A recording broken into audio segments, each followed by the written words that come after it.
சர்ச்சைகளையும் சவால்களையும் அசால்ட்டாக கடந்து செல்லும் விதம். இவற்றுக்கு சொந்தக்காரர் தான் திருத்துறைப்பூண்டி திருவேங்கடம் விவேகானந்த தினகரன் எனும் டிடிவி தினகரன். டிசம்பர் 13ஆம் தேதி 1963ஆம் ஆண்டில் திருவாரூர் மாவட்டம் திருத்துறைப்பூண்டியில் பிறந்தவர் டிடிவி தினகரன். இவர் அரசியல் குடும்பத்தில் பிறந்தவர் என்பதை விட தமிழக அரசியலையே இயக்கிய குடும்பத்தில் வளர்ந்தவர் என்றுதான் கூற வேண்டும். ஆம், 1980களில், அதாவது இவரது 20களிலேயே அரசியல் அதிகாரத்தில் நெருங்கிய தொடர்பில் இருந்தார். தனது சித்தியான சசிகலா முன்னாள் முதல்வர் ஜெயலலிதாவின் நிழலாக உடன் இருக்க அவருக்கு வலதுகரம் போல் இருந்தவர் டிடிவி தினகரன்.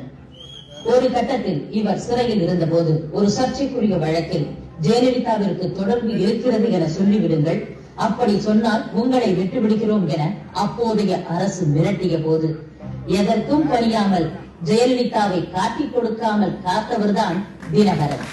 இவரது விசுவாசத்தையும் திறமையையும் புரிந்து கொண்ட ஜெயலலிதா இவருக்கு கட்சியில் பல பதவிகளை கொடுத்து அழகு பார்த்தார். 1999 மக்களவை தேர்தலில் பெரியகுளம் தொகுதியில் இவருக்கு வாய்ப்பு வழங்கப்பட்டது. அப்போது இவருக்கு பரிச்சயமானவர்தான் பின் நாட்களில் 3 முறை முதல்வரான ஓ பன்னீர்செல்வம். சேர்மன் என்றே ஓ பன்னீர்செல்வத்தை உரிமையுடன் கூப்பிடுவார் தினகரன். அந்த தேர்தலில் திமுக வேட்பாளரான செல்வேந்திரனை வீழ்த்தி பெரியகுளம் மக்களவை எம்பியானார் தினகரன். 5 ஆண்டுகள் எம்பியாக இருந்த பின்னர் அவரை ராஜ்யசபா எம்பி ஆக்கி மீண்டும் அழகு பார்த்தார் ஜெயலலிதா. 2006ஆம் ஆண்டு முதல் 2007ஆம் ஆண்டு வரை அதிமுகவின் பொருளாளராகவும் இருந்தார் தினகரன். 10 ஆண்டுகள் கழித்து 2016ஆம் ஆண்டு டிசம்பரில் முன்னாள் முதல்வர் ஜெயலலிதா மறைந்த பிறகு மீண்டும் நேரடி அரசியலில் தோன்றிய தினகரன் பல சவால்களையும் சர்ச்சைகளையும் எதிர்கொண்டார்.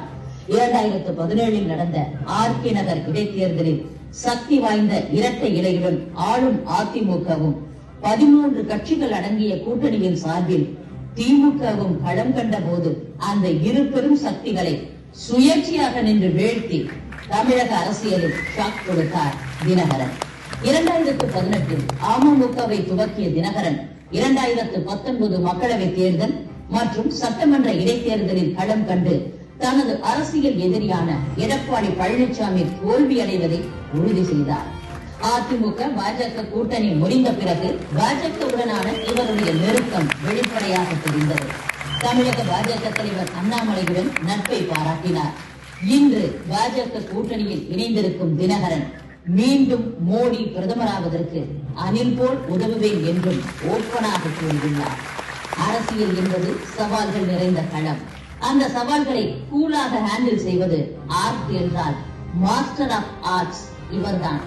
நமது பெருமைமிகு விருந்தினர் அமமுக பொதுச் செயலாளர் திரு டிடிவி தினகரன் அவர்களை கௌரவிப்பதில் பெருமை கொள்கிறது சாணக்கியா.